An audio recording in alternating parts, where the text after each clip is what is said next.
Yeah, let's get into the deal for today. We are still on the topic looking into the roots. This is the part 3 of it, and I titled this one Man.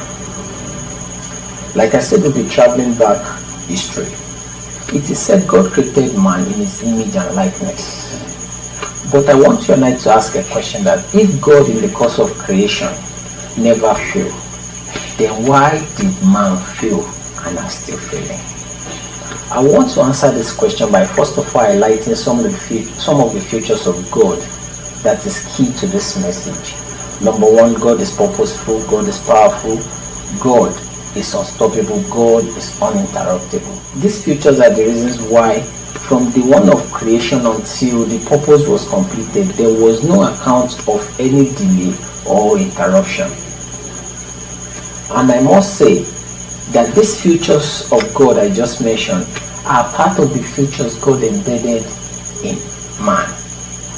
But the question is, why then did man fail and are still failing?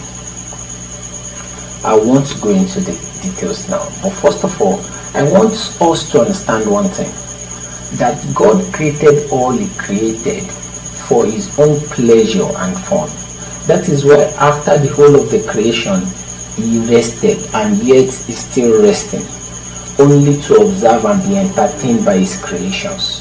Let me now explain what then transpired in the garden, why man failed. Of all the creation God created, in the garden the devil was already existing there, the forbidden fruit was already there, and God created Adam with purpose to be fulfilled. With the futures naturally embedded in Adam, the devil will never be an obstacle to Adam. Adam will supersede the devil. The forbidden fruit will never be an hindrance to the fulfillment of Adam's purpose. That is, Adam would have just go from day 1, day 2, just like God did, and complete his purpose. But God wanted this adventure to last for as long as he wanted.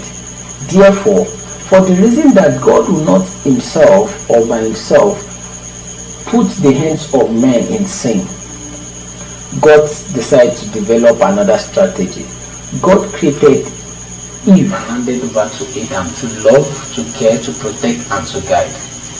But it is wise for us to understand that the futures Eve was made of wasn't as equivalent as that of Adam. Therefore, naturally, the futures of Eve is naturally vulnerable to the deceitfulness of the devil, and also naturally vulnerable to her to get attracted to the forbidden fruit.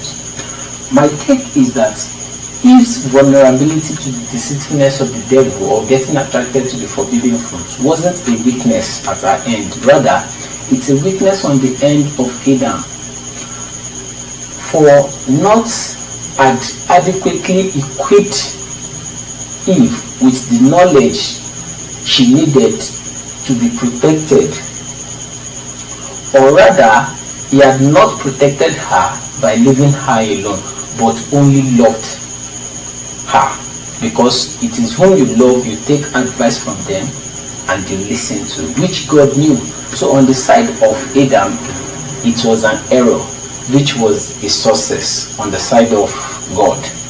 That was why man failed. In my next discourse, we'll be talking about why man is still failing, which involves you. Stay tuned to this angle.